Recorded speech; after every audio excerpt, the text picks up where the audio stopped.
Good morning. ഇന്ന് നമ്മൾ discuss ചെയ്യാനായി പോകുന്നത് ഡിസൈൻ ആൻഡ് എഞ്ചിനീയറിംഗ് എന്ന പേപ്പറിലെ 5th മൊഡ്യൂളിലെ ടോപ്പിക്കാണ്.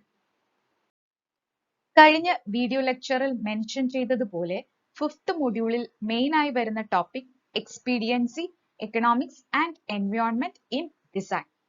സോ 5th മൊഡ്യൂളിലെ മെയിൻ ടോപ്പിക്കിനെ നമ്മൾ 4 സബ് ടോപ്പിക്സ് ആയിട്ട് ഡിവൈഡ് ചെയ്തിട്ടുണ്ട്. Design for production use and sustainability, engineering economics in design, design rights and ethics in design. So ഈ 4 ടോപ്പിക്സിൽ നിന്നും first topic design for production use and sustainability കഴിഞ്ഞ video ലെക്ചറിൽ നമ്മൾ ഡിസ്കസ് ചെയ്തിരുന്നു. ഇന്ന് നമ്മൾ ഡിസ്കസ് ചെയ്യാനായിട്ട് പോകുന്നത് മറ്റു 3 ടോപ്പിക്സ് ആണ്. Engineering economics in design, design rights and ethics in design. So ഈ 3 ടോപ്പിക്സ് ആണ് ഇന്ന് നമ്മൾ ഡീറ്റെയിൽഡ് ആയിട്ട് ഡിസ്കസ് ചെയ്യാനായി പോകുന്നത്. First topic engineering economics in design. So design എഞ്ചിനീയറിംഗിലെ എക്കണോമിക്സ് ടോപ്പിക് ആണ് നമ്മൾ ഫസ്റ്റ് ഡിസ്കസ് ചെയ്യാനായിട്ട് പോകുന്നത്. എഞ്ചിനീയറിംഗ് ഡിസൈനിലെ എക്കണോമിക്സ് എന്ന് പറയുമ്പോൾ നമ്മളൊരു പ്രോഡക്റ്റ് ഡെവലപ്പ് ചെയ്യാൻ പോവുകയാണെങ്കിൽ ആ പ്രോഡക്റ്റിന്റെ ഇനിഷ്യൽ സ്റ്റേജസിലെ ആ പ്രോഡക്റ്റിന്റെ റോ മെറ്റീരിയൽസ് അക്വയർ ചെയ്യുന്നത് മുതൽ ആ പ്രോഡക്റ്റിന്റെ ഡിസൈൻ പ്രോസസ്സിലെ വേരിയസ് സ്റ്റേജസ് കൺസിഡർ ചെയ്യുക ആൻഡ് ഓൾസോ അതിന്റെ മാനുഫാക്ചറിങ് പ്രോസസ് കൺസിഡർ ചെയ്യുക. ഇതെല്ലാം കഴിഞ്ഞ് ഫൈനലി ആ പ്രോഡക്റ്റ് മാർക്കറ്റിൽ എത്തുന്നതിടെ വരെ നമുക്ക് എന്തൊക്കെ എക്സ്പെൻസസ് ആവുന്നുണ്ടോ ഇതെല്ലാം ഇവാലുവേറ്റ് ചെയ്യുന്നത് എഞ്ചിനീയറിംഗ് എക്കണോമിക്സ് ആണ്. So engineering economics is concerned the systematic evaluation of the benefits and cost of projects involving engineering design and analysis. So engineering economics in the main concern എന്ന് പറയുന്നത് it is a systematic evaluation ആണ്. ഒരു particular projectന് കോസ്റ്റും അതിന്റെ ബെനിഫിറ്റ്സും compare ചെയ്തിട്ടുള്ള ഒരു systematic evaluation ആണ് engineering economics എന്ന് പറയുന്നത്. അതായത് ഒരു പെർട്ടിക്കുലർ പ്രോജക്റ്റ് എക്സിക്യൂട്ട് ചെയ്യാനായിട്ട് നമുക്ക് എന്തുമാത്രം കാശ് ആയിട്ടുണ്ടോ അതിന് വർത്ത് ആണോ ആ പ്രോഡക്റ്റിന്റെ പെർഫോമൻസ് എന്ന് ഇവാലുവേറ്റ് ചെയ്യുക. Then engineering economics requires the application of engineering design and analysis principle to provide goods and services that satisfy the consumer at an affordable cost. So engineering economics എന്ന് പറയുന്നത് it also requires the application of engineering design. Engineering economics ൽ engineering ഡിസൈൻ്റെയും അനാലിസിസിന്റെയും application വളരെ അത്യാവശ്യമാണ്. So that നമുക്ക് ഏറ്റവും reliable ആയിട്ടുള്ള maintainable ആയിട്ടുള്ള product നമ്മുടെ മാർക്കറ്റിൽ എത്തിക്കാനായിട്ട് പറ്റുള്ളൂ. എക്കണോമിക് ആയിട്ടുള്ള കോസ്റ്റ് എഫക്റ്റീവ് ആയിട്ടുള്ള യൂസർ ഫ്രണ്ട്ലി ആയിട്ടുള്ള പ്രോഡക്റ്റ് മാർക്കറ്റിൽ എത്തിക്കാനായിട്ട് എഞ്ചിനീയറിംഗ് എക്കണോമിക്സ് വളരെ ഇമ്പോർട്ടന്റ് ആണ്. അപ്പോൾ engineering economics requires the application of engineering design. അപ്പോൾ എഞ്ചിനീയറിംഗ് ഡിസൈനിന്റെ ആപ്ലിക്കേഷൻ എഞ്ചിനീയറിംഗ് എക്കണോമിക്സിൽ വളരെ ആവശ്യമാണ്. എന്നാൽ മാത്രമേ നമുക്ക് റിലയബിൾ ആയിട്ടുള്ള യൂസർ ഫ്രണ്ട്ലി ആയിട്ടുള്ള പ്രോഡക്റ്റ് മാർക്കറ്റിൽ എത്തിക്കാനായിട്ട് പറ്റത്തുള്ളൂ. Okay, then next engineering economic analysis procedure ആണ് പറയാനായിട്ട് പോകുന്നത്. ഓൾറെഡി ഡിസൈൻ എഞ്ചിനീയറിംഗ് പ്രോസസ് നിങ്ങൾക്ക് അറിയാം. ഫസ്റ്റ് നമ്മുടെ പ്രോബ്ലം എന്താണെന്ന് ഐഡന്റിഫൈ ചെയ്യുക, ആ പ്രോബ്ലം ഡിഫൈൻ ചെയ്യുക, then design objectives കൊടുക്കുക, design functions എടുക്കുക, design mean, then design constraints കൊടുക്കുക, then detail ഡിസൈനിലോട്ട് പോവുക. ഈ ഡീറ്റെയിൽ ഡിസൈനിൽ നമ്മൾ ആ പെർട്ടിക്കുലർ പ്രോഡക്റ്റിന്റെ പാർട്സ് ഏതൊക്കെയാണെന്ന് മെൻഷൻ ചെയ്യുക, അതിന്റെ വർക്കിംഗ് എന്താണെന്ന് പറയാം. then ഡീറ്റെയിൽ ഡിസൈൻ കഴിഞ്ഞു കഴിഞ്ഞാൽ നമ്മുടെ പ്രോഡക്റ്റിന്റെ അഡ്വാൻറ്റേജസ് ഏതൊക്കെയാണെന്ന് സജസ്റ്റ് ചെയ്യുക. സോ ഇതായിരുന്നു നമ്മുടെ എഞ്ചിനീയറിംഗ് ഡിസൈൻ പ്രോസസ് എന്ന് പറയുന്നത്. അപ്പോൾ ഇനി ഞാൻ പറയാനായിട്ട് പോകുന്നത് engineering economic analysis in the various stages ആണ്.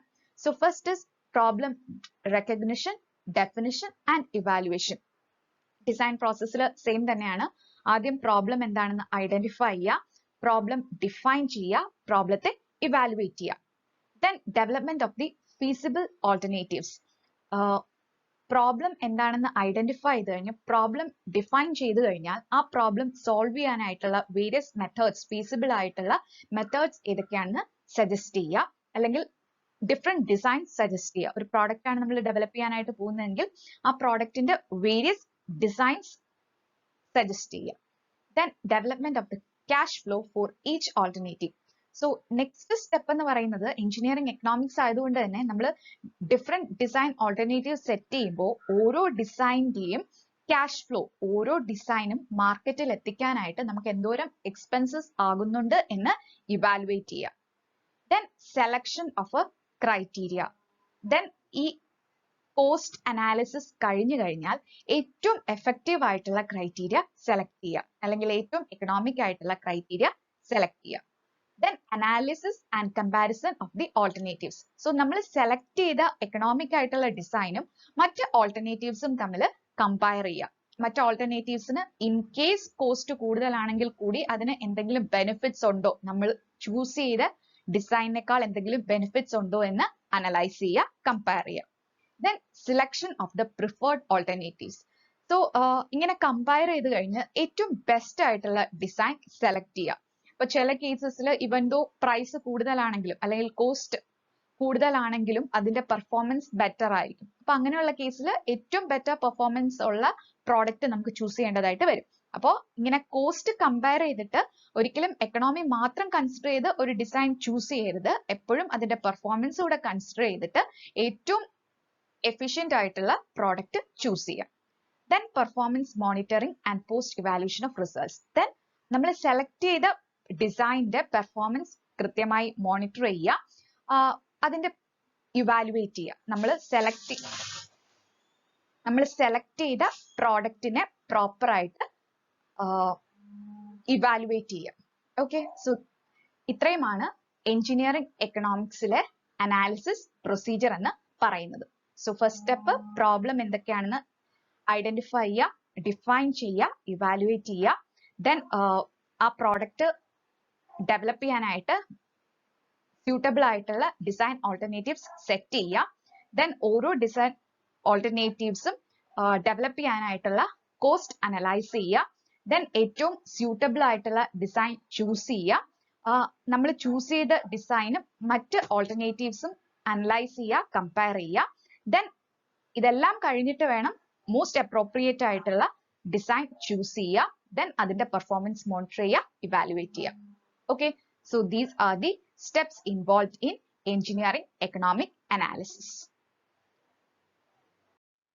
Next topic, design rights. So നമ്മൾ ഒരു പ്രോഡക്റ്റ് ഡെവലപ്പ് ചെയ്യുമ്പോൾ ആ പ്രോഡക്റ്റിന് മേൽ നമുക്കുള്ള റൈറ്റ്സ് എന്തൊക്കെയാണ് എന്നാണ് ഇനി ഡിസ്കസ് ചെയ്യാനായി പോകുന്നത്. So design rights protect the appearance of a product. നമ്മൾ ഡെവലപ്പ് ചെയ്യുന്ന പ്രോഡക്റ്റിന്റെ അപ്പിയറൻസ് പ്രൊട്ടക്ട് ചെയ്യുക ഡിസൈൻ റൈറ്റ്സ് ആണ്. അതായത് നമ്മൾ ഡെവലപ്പ് ചെയ്യുന്ന പ്രോഡക്റ്റ് മാതിരി ഇരിക്കുന്ന പ്രോഡക്റ്റ് മറ്റൊരാൾക്ക് ഡെവലപ്പ് ചെയ്യാനായിട്ട് പറ്റില്ല വിത്തൗട്ട് ആ permission. Then this can be the whole or part of a product resulting from the lines, contours, colors, shape, texture or materials or ornamentation of the product itself. ഈ product appearance എന്ന് പറയുമ്പോൾ just അതിന്റെ appearance നമ്മൾ കാണുന്നത് മാത്രമല്ല, ആ പ്രോഡക്റ്റിന്റെ outline, contour, colour, shape, texture, materials, ornamentation എല്ലാം പ്രോഡക്റ്റ് അപ്പിയറൻസിൽ ഇൻക്ലൂഡ് ചെയ്യും. സോ നമ്മുടെ പ്രോഡക്റ്റിന്റെ ഈ ഫീച്ചേഴ്സ് ഒക്കെ മറ്റൊരാൾക്ക് കോപ്പി ചെയ്യാനായിട്ട് പറ്റില്ല. A registered design protects the visual appearance of a product or item and gives you exclusive rights for that appearance to the extent that if necessary. There is a legal right to stop an unauthorized party from producing or using your design.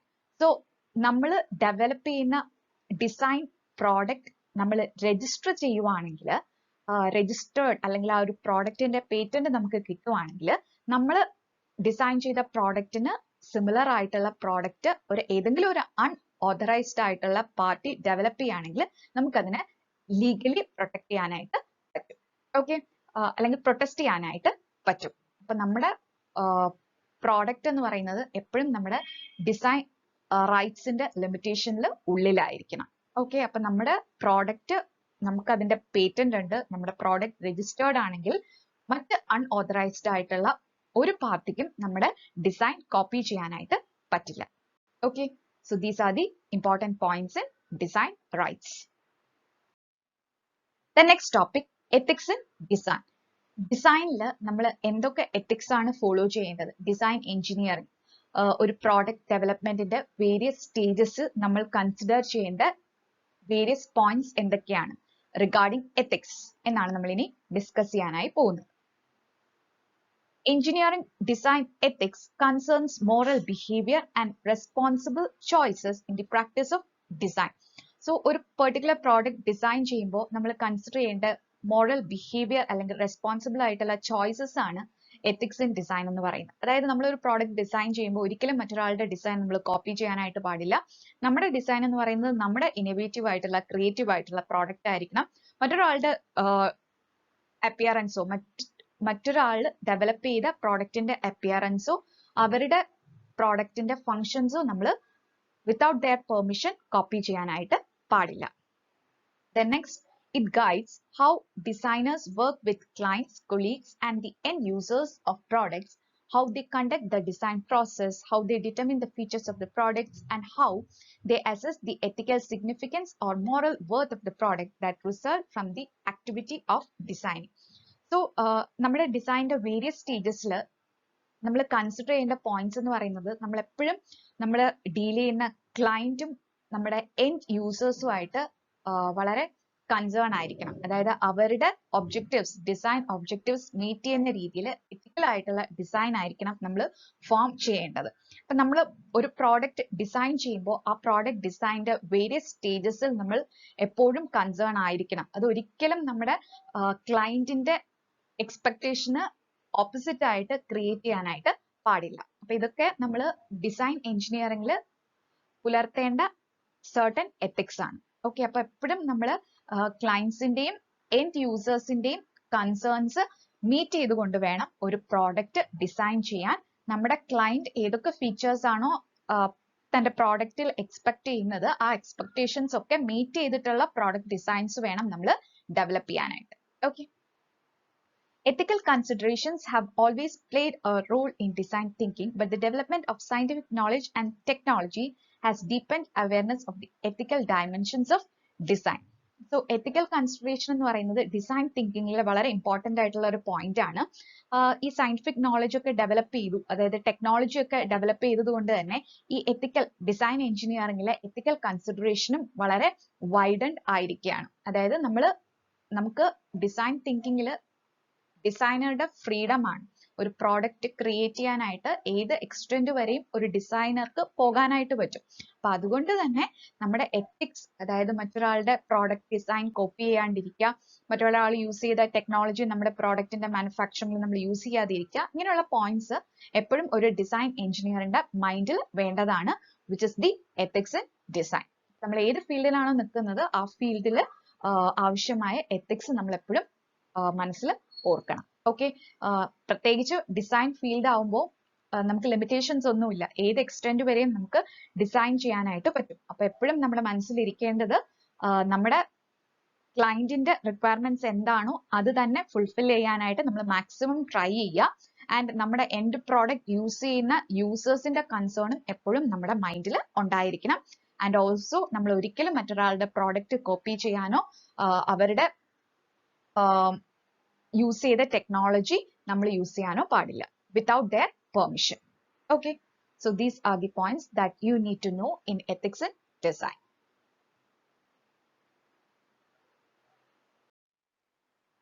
ഇന്ന് നമ്മൾ 3 topics ആണ് discuss ചെയ്തത്.